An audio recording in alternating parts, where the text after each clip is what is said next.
Welcome to another episode on our channel. A few episodes ago, we did an unboxing of a Present Toys figure of Django from Django Unchained that came out in 2012. That was portrayed by Jamie Foxx. I was on a mission to also do Dr. King Schultz, portrayed by Christoph Waltz. I eventually want to customize Calvin Candie, portrayed by Leonardo DiCaprio, and I really want to customize Broomhilda Von Shaft, portrayed by Kerry Washington. That's going to be very difficult to do, but in the clips I've seen, I love her character, so I hope I can do that. It just won't seem complete to me unless I can get her into it. We'll see what happens. This is not a Present Toys from what I understand. This is a Redman Toys. Calvin Candie is made by Redman Toys as well. But I was fortunate enough to find the head for this guy. And in a different place, I found a gray outfit that will go with him. I think it's the original set of pieces for this figure. So Present Toys made Django, and Redman Toys made Dr. Schultz and Calvin Candie. I'm going to use a black vest. In the movie, from what I can tell, it's actually a dark brown vest with horizontal and vertical stripes, but black will work with black shoes. And since this is a Redman Toys head, I believe it should fit on a Redman body that I have. So should be compatible. I have a black necktie, which is tied, thank God. We'll put that on over the body before attaching the head, because it would be a pain to, undo it and redo it. Or you could loosen it up and kind of lose the niceness of the look. So I'd rather keep it the way it is for as long as I can. But what really fascinates me is this shirt. This is the first time I've ever seen anything like this. Shirts can go on any number of ways. One of the oldest ways is for it just to be one piece, and you just get it over the figure as best as you can. You tug and tug until it's on. Another method I've seen used, which I hate, is where the buttons have buttonholes, and you literally have to put the button through the buttonhole. That's time consuming and sometimes very frustrating, to be honest. An awkward way to do it is to use fasteners. So you snap the shirt into place. The best way to do it, from my perspective, as long as the Velcro is the same color as the shirt or jacket, is, of course, to use Velcro. Very thin Velcro, not thick Velcro. But this literally has 3 circular tiny magnets in 3 separate places on the shirt. Below the bottom button, in the middle, and under the second button from the top. So you can literally snap it open, and if you get it close enough, snap it shut. So those magnets are, it's a wonderful idea. It's built into the fabric, and it seems to be a very easy thing to open and close. So the shirt in and of itself has just made my day. It's so innovative, and you kind of go, oh, that's a cool idea. Why didn't anybody think of that sooner? I don't know why, but it's a cool idea. So if this is from Redman Toys, they're the ones who thought of it. Pretty darn cool.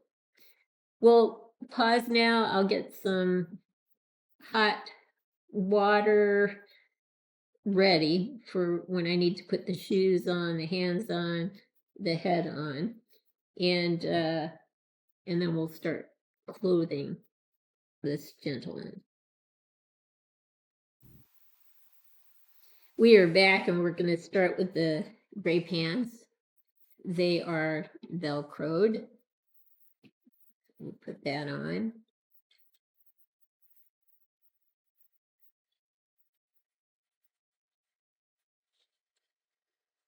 It's going to go on nicely.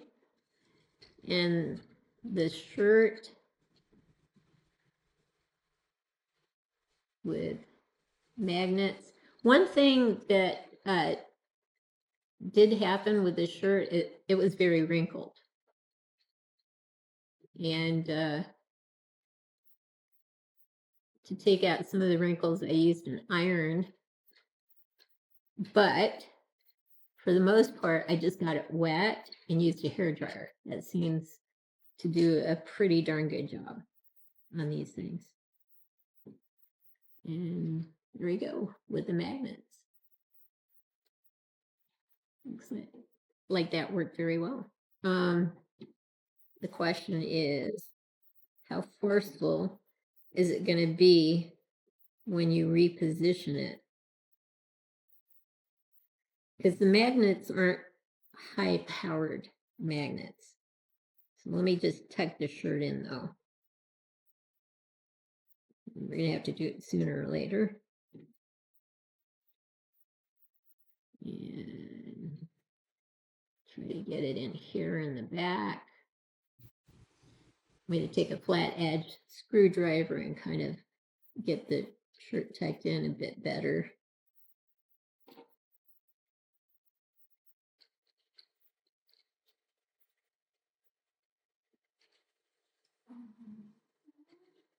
And just as I thought, the shirt easily comes apart.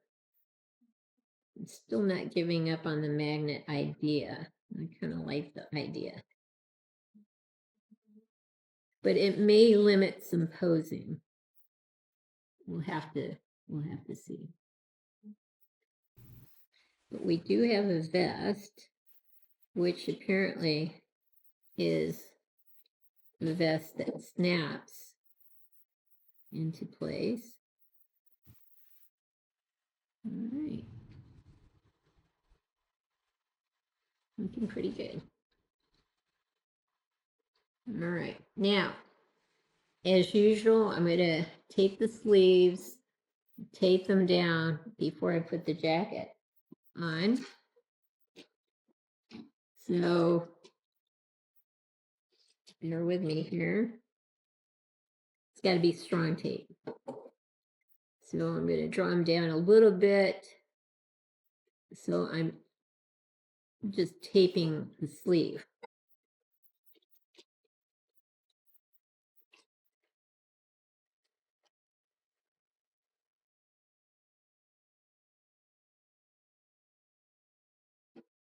Taping this sleeve.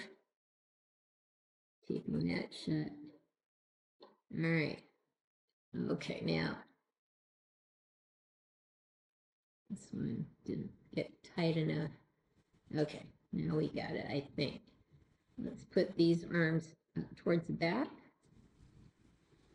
And let's see if we can get this jacket on. And again, why I do that is I do not want to get the sleeves bunched up inside of the sleeve itself. So this prevents that from happening ideally.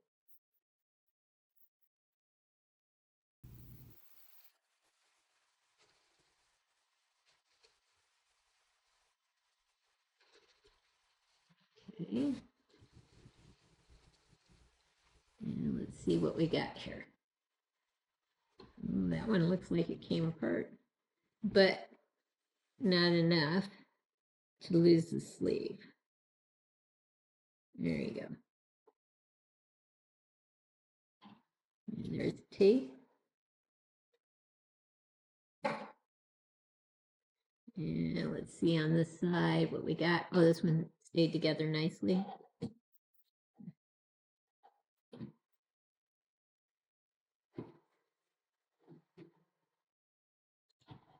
There's the tape. And there's the white shirt. There you go. Now the shirt is open. So let me see if I can get this guy to be a little more decent.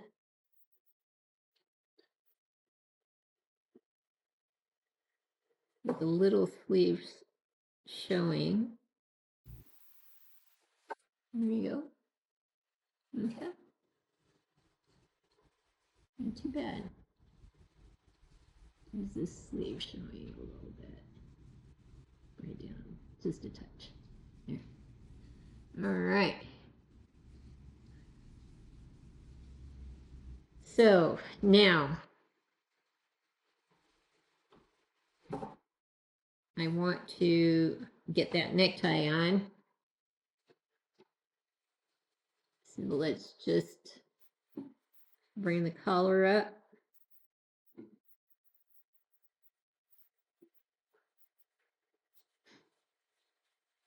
Where the neck piece is very stiff. That's good. Make sure the tie is on right.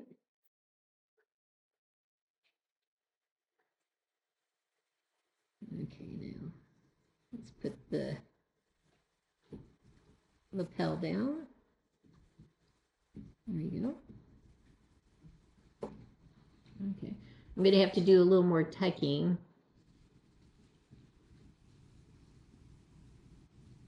But at least I wanted to put them together. A couple of the last things to do is the head. So I'm going to put it in hot water for a second.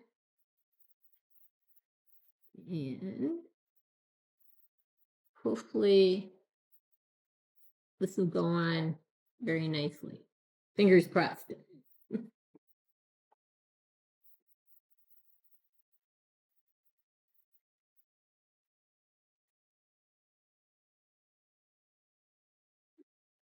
Wet. So let me change hands.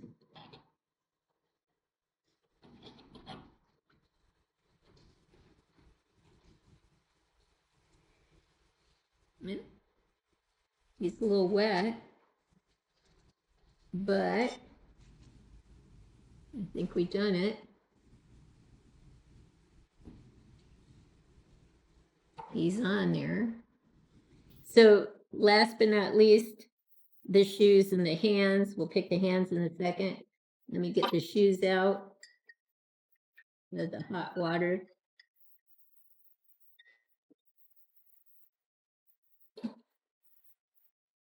And let's see, that's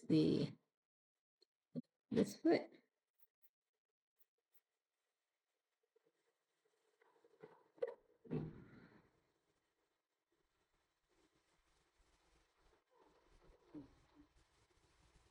Sorry, I had to go out of camera for that one, but I have to use a little grip force. Let's see if I can do it a bit better with this one.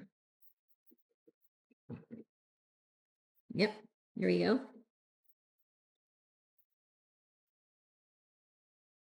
He's almost there. Woohoo! Now, looking at his face, looking at my stash of hands. Work. Definitely, I think this is the best match, I think. Let me get a couple hands here. Let's see. This is his left hand. This is his right hand. What do I want? This won't be too bad. These two hands. They're both like trigger hands. Yeah, let's try that.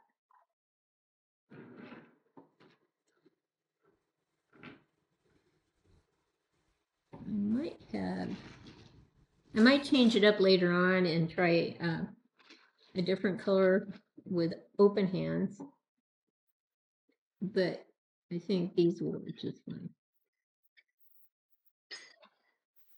So this is the right hand, hot water again.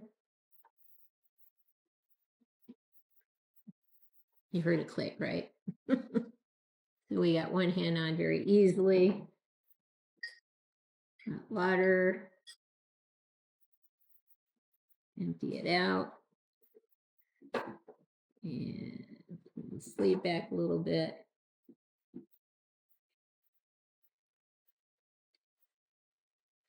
There we go. So the last thing to do is just to get him better dressed. and put him on a stand. So we'll pause now. Let me get him better dressed, everything tucked in nicely, and hopefully strike a pose. We'll be back in just a bit. So here he is, folded in. The shirt is where it needs to be. The vest is on appropriately. The tie is tucked into the vest.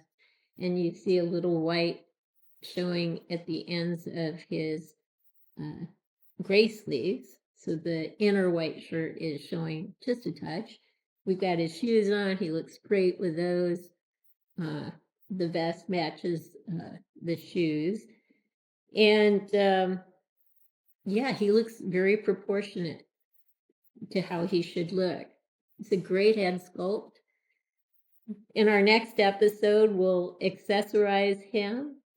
And I'm going to have to try to figure out what to put on him. I know he used a little small handgun, but I think he used a larger handgun and had a holster rig as well. I need a better look at it so I can make one. So I hope you've liked what you've seen today. If you have, consider giving us a thumbs up and subscribing to our channel. Hang in there. We're going to finish accessorizing him in the next episode. So in the meantime, though, have a great day.